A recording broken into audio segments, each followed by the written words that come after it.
एवढीच इच्छा आहे की मंत्रिमंडळामध्ये माझं नाव आहे असं सांगण्यात आलं आणि काल ते नव्हतं. एवढाच मुद्दा आहे की कालपर्यंत नाव असताना काल ते नाव का कमी करण्यात आलं तर ते मग फक्त माहीत नाही. पण बाकी मग याबद्दलची कोणतीही माहीत नाही. मी व्यथित नाही. मंत्री म्हणून कॅबिनेटमध्ये मी गोरगरिबांचे विषय मांडायचो, आग्रहपूर्वक मांडायचो. आता विधानसभेत मांडली. मी नाराज कधीच राहत नाही. मग एक गोष्ट मग चांगली जाणीव आहे की काल जे आपल्यापाशी होतं ते उद्या जाणार आहे, उद्या आपल्यापाशी जे नाही ते परवा येणार आहे. सुनील भाऊ, एक वेगळी चर्चा अशी केली जाते की चंद्रपूर विधानसभा मतदारसंघासाठी आपण ब्रिजभूषण पाझारे जे आपले खास विश्वासू पदाधिकारी आहे त्यांच्यासाठी प्रयत्नशील होतात. दिल्लीला गेले होते, इथे देवगिरीलाही मोठ्या संख्येने चंद्रपूरचे कार्यकर्ते आले होते. तीच घडामोड जी आहे ती आपल्या विरोधात गेली आहे. पार्टी अशा पद्धतीने राग काढते का कधी?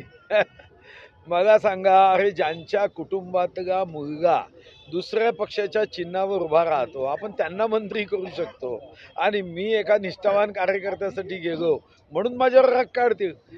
पक्ष असा संकुचित विचार कधीच करत नाही. तुम्ही बॉडी लँग्वेज बघू नका हो, आपण त्याच्यामध्ये काही एक्सपर्ट नाही हो.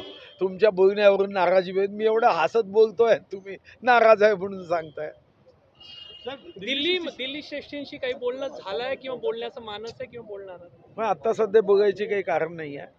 आता सध्या मी विधानसभेच्या औचित्याच्या मुद्द्याचा अभ्यास करतोय आणि विधानसभेत विदर्भाच्या प्रश्नासाठी काय काय मांडायचं त्याची पूर्वतयारी करतोय.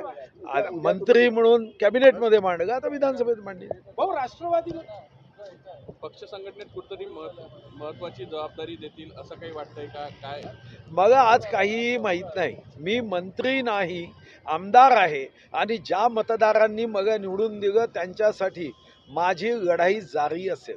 भाऊ, राष्ट्रवादीमधून छगन भुजबळ यांची वर्णी केंद्रात लागणार आहे, तशीच भाजपकडे तुमची लागण्याची शक्यता आहे का? दूर दूरपर्यंत नाही.